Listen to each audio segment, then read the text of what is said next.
Welcome to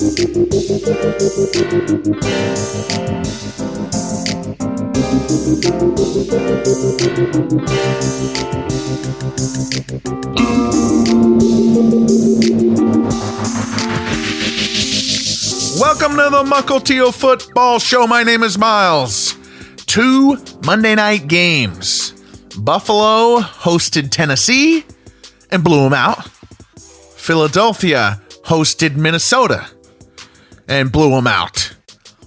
Now, the 2 games, I said I'd try it. 2 Monday night games kicking off within an hour of each other. Nah. I tried. I deny. I'm not a fan. Don't do this again, NFL. The Buffalo game was a party. Man, it was a celebration. I would hate to be a table in Buffalo today because people are going through me. It's the end of my life as a table. It was cool. Jim Kelly was out there saying, "Let's go, Buffalo." The reporter, the ESPN reporter, Laura Rutledge, she was talking there and she was saying, as the kickoff is going and all the Buffalo fans are screaming, there's been a lot of heartache here in Buffalo, referring to the 4 Super Bowl losses in a row, but Josh Allen wasn't even born for those. And it's like, dang, I guess I knew that, but to hear it out loud, Josh Allen born in 1996.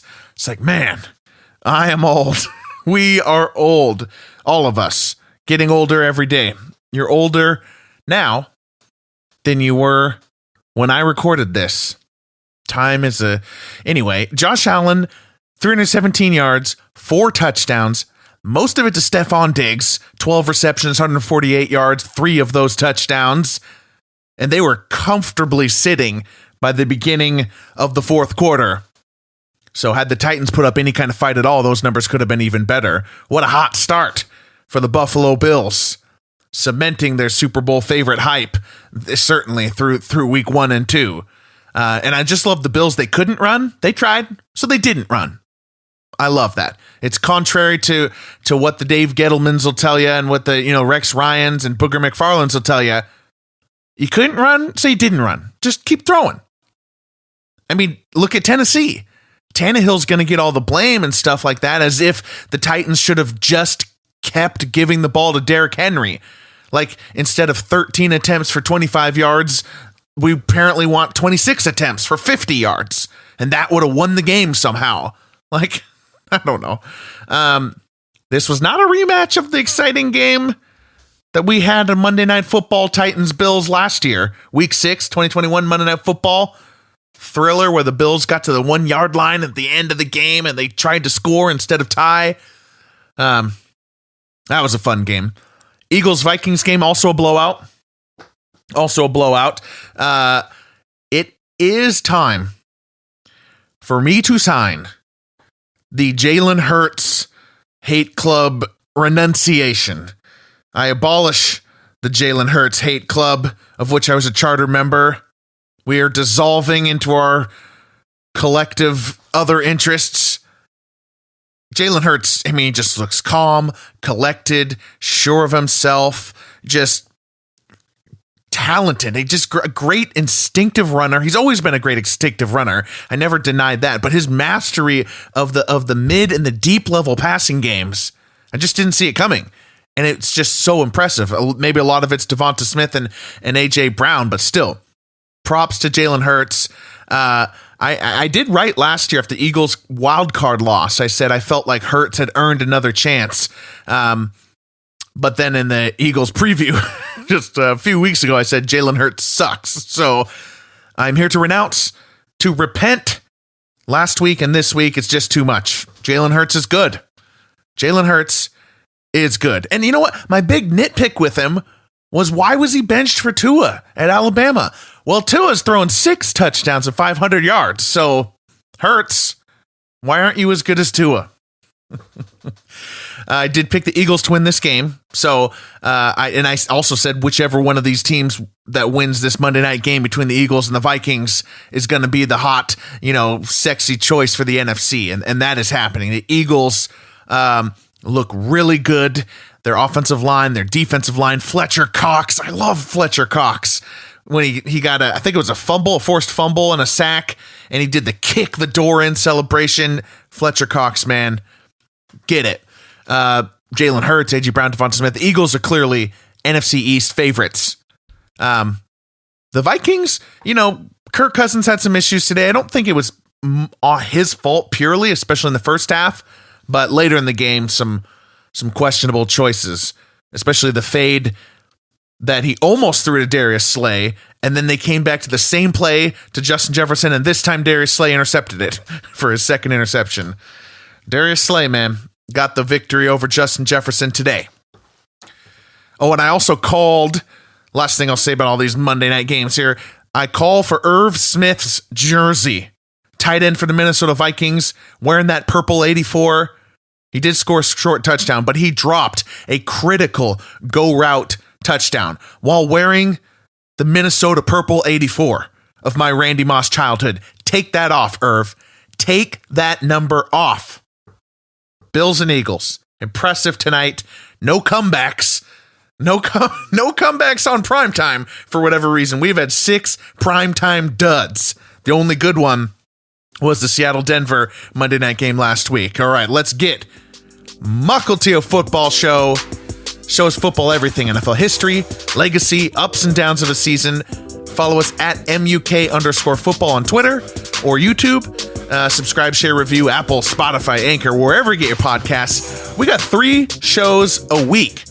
Monday after Monday Night Football, Thursday after Thursday Night Football, Sunday after Sunday Night Football. And the week 2 is closed.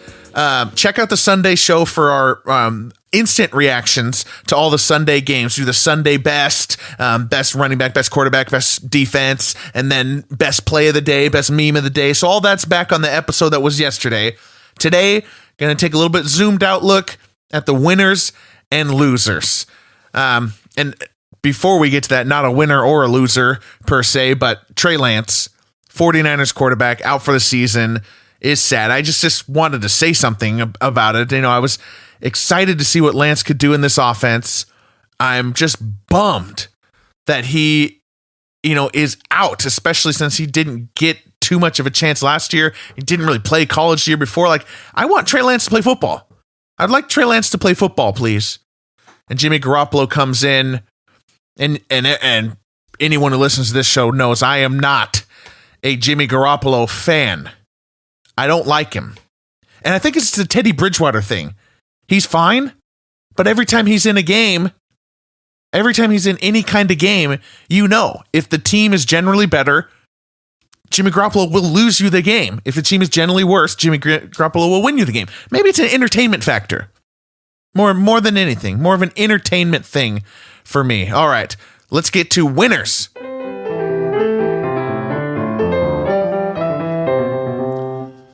The Jaguars and the Lions. Jaguars of Duval County, Jacksonville. The Lions of Motown, Detroit.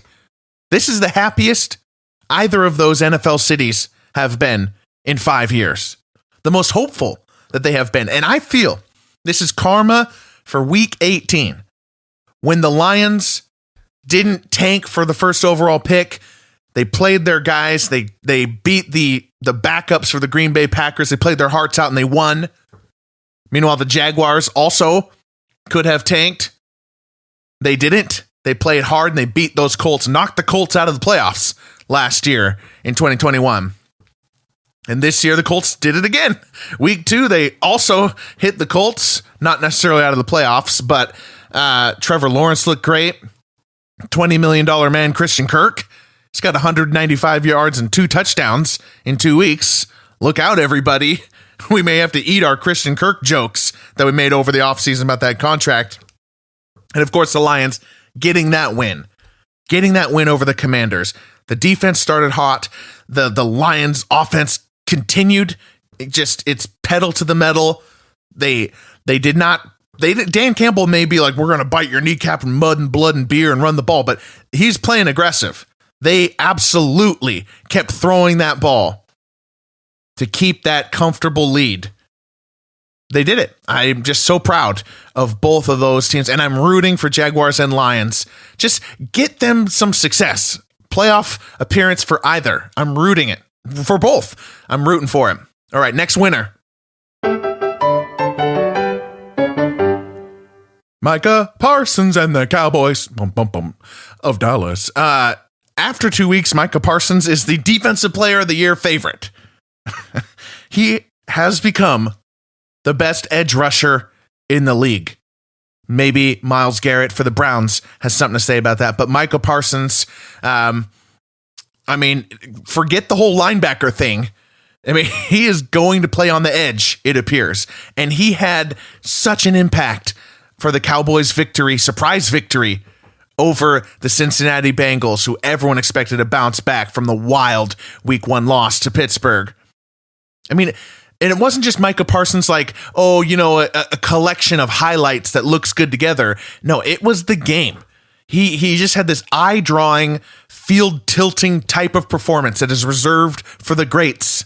Micah Parsons deserves all the credit in the world for that victory. Though Cooper Rush did hold up his end of the bargain, replacing Dak Prescott, a late drive, plays when he had to. Cowboys do have a quirky history with quarterbacks. Occasional quarterbacks out of the blue come out to look good. The guy he's replacing right now, Dak Prescott. He was a 4th round rookie, came in for an injury to Tony Romo, and Tony Romo was a 4th-year undrafted free agent who came in for Drew Bledsoe and was good all of a sudden. So, I don't know, maybe 6th-year undrafted Cooper Rush? We'll see. Next winner. The comeback kids. We talked about them yesterday, but by degrees. Winners by degrees. So the Cardinals came back from 20-0 over the Raiders. The Jets came back from a 99 loss percentage probability to crazily beat the Browns under 2 minutes. And the Dolphins, who were down 21 with 12 minutes to go in the fourth quarter, beat the Ravens. Those winners, there's some nuance to it. It's not just binary. The win is the win. Bill Parcells, said, "You are what your record says you are." And I just hate how that quote is always taken to mean forget everything else. The record is all that mattered. You got the win. They're all 1-1, so they're all equal. No, I always sarcastically add, you are what your record says you are until you're not.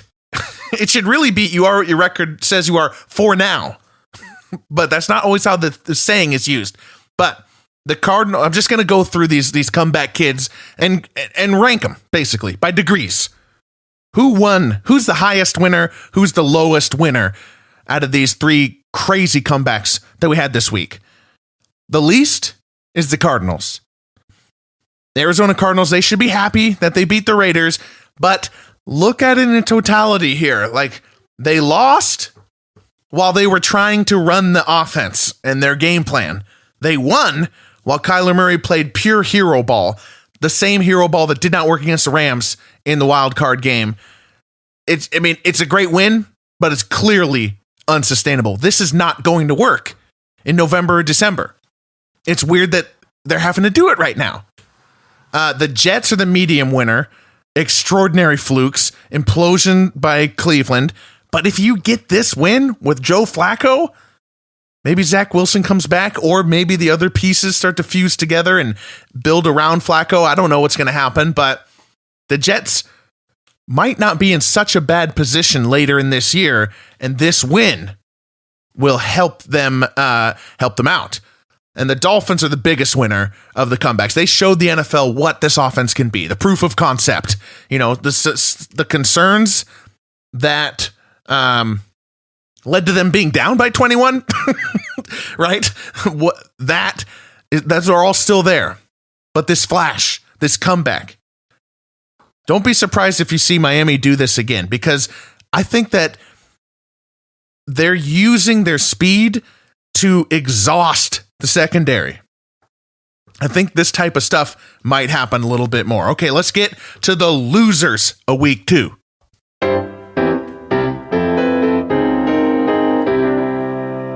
Homer alert. The Pete Carroll Seahawks. Losers. My family group text thread, my friend group text thread, we're all in diagnose mode. Is this Gino's fault? Is this Pete's fault? You know, I definitely think this is Pete Carroll. He has got to go. He has got to go. The game has passed him by. Last week when he said this is a win for the system, I cringed. I cringed in the inner parts of my soul. Really?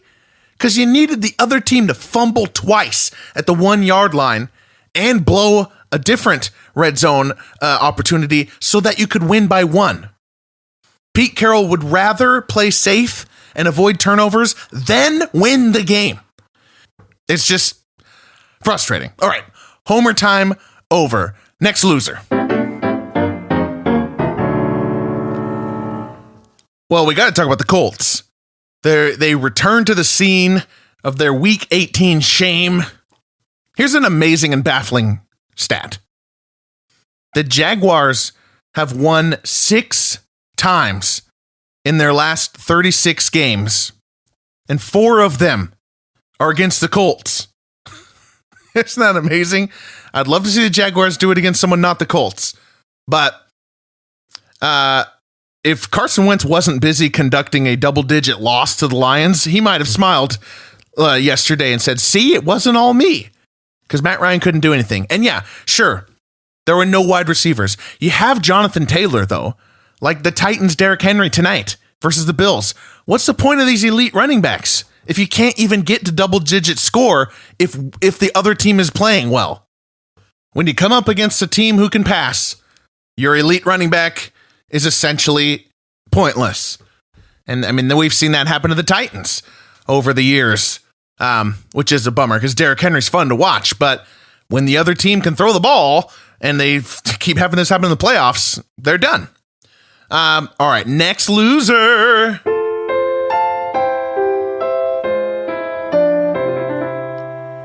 And then we'll take it for the night. Mike Evans, Marshawn Lattimore, both kicked out of the game. I find it interesting that there are so many stories about Mike Evans running from off screen, blasting Marshawn Lattimore, getting kicked out of the game, getting suspended a game. So many stories that don't even mention that he actually did this already in 2017 when Lattimore was fighting with his now current quarterback, Jameis Winston. But when Winston was on the Bucs, he's fighting with him on the sidelines, and Evans came from off screen and just blasted Lattimore. It's just kind of funny. And, you know, the Buccaneers, it was Bruce Arians, who for some reason is down on the sideline, senior consulting with Marshawn Lattimore, screaming at him. And Tom Brady screaming at Lattimore and Fournette. But I am worried about the Buccaneers, like, for a football reason here. I'm worried about the fact that they don't have any receivers. Julio was hurt. I said when he got signed by the Buccaneers, I joked that it's nice to know what type of hoodie he'll be wearing on the sideline this year. But Godwin returned too soon, and Evans, you know, I know they're 2-0, but Bucs offense has some concerns. All right, tune in. We'll see you Thursday.